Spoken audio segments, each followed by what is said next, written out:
Hello, everyone. Today I wanted to talk about the toll that owning an aggressive dog does or can take on certain people with certain genetic predispositions. So, the first construct I'm going to present is called complex post-traumatic stress disorder. And this is unlike normal PTSD where something shitty happened and the person has flashbacks and yada, yada, yada. What complex post-traumatic stress disorder is when someone's in a traumatic situation with no possible hope of escape. And where this ties in to having an aggressive dog, that can absolutely fall into the definition of a traumatic situation that someone can't escape.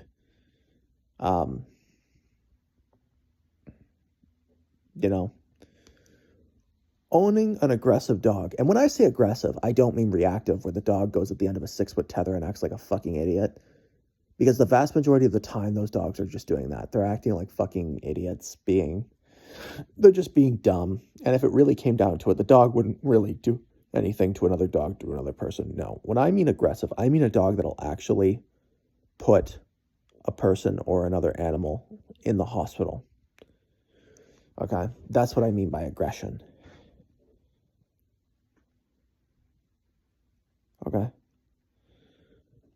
And owning a dog that is about that life, that will actually put someone or something in the hospital, it's a lot like having a budding sociopath / psychopath as a child, that's harming small animals, that's torturing small animals and hurting other children and hurting adults around them and stuff like that.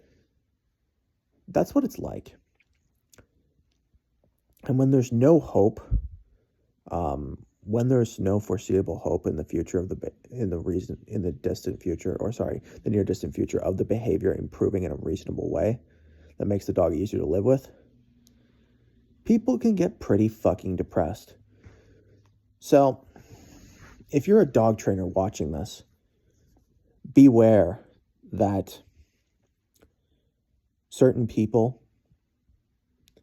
who come to you with aggressive dogs, you're not only dealing with the dog's baggage, you're also dealing with the person's baggage that they have surrounding the animal. And I'm someone who has personal experience, and I'm someone who owns a dog that's about that life, who thankfully can now afford the help that I need. But, it's taken a toll on me psychologically. The things I've had to do to get this dog, to put some reasonable amount of control over this dog, to keep the public safe, it's pretty fucking traumatic. And obviously it took a toll on my dog, but let's be real. My dog's a fucking gangster. She eats pressure like it's candy, like it's nothing. She's very resilient, extremely strong, extremely powerful. Very about that life. And for me, I'm not a person that I'm a very emotional and sensitive person.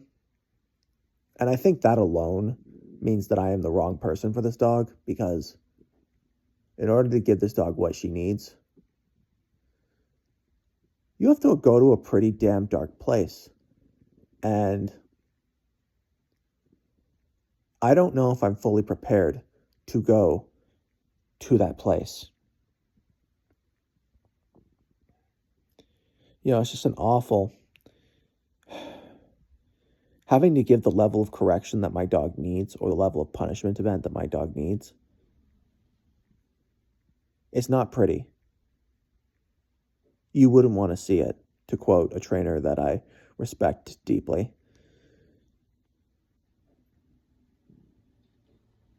And after this, I've had assuming I don't become significantly more sophisticated than I am now, I'm done with this shit. And the thing is that some people might say, well, just rehome the dog. The thing is that I could not rehome this dog without lying or misleading people. When I rehome a dog or an animal, I am very honest about the dog's issues, right? I don't lie. about the nature of the dog's issues. And a consequence of that is less people are going to be willing to adopt the dog. And if I knew what I was getting into in terms of this dog's behavior, it would have been a hard pass for me, because I did not, and still do not, to an extent, have the knowledge or the sophistication or the experience to deal with this behavior. In the words of my trainer, I was given a dog that I should not have. I should not have this dog. I am not qualified to deal with her behavioral problems. And being stuck in this situation, it's really taken a toll on me. But, that's life. I got to buck up. I got to push through it. I'm going to become a more knowledgeable handler. And eventually, with enough effort, I will overcome this.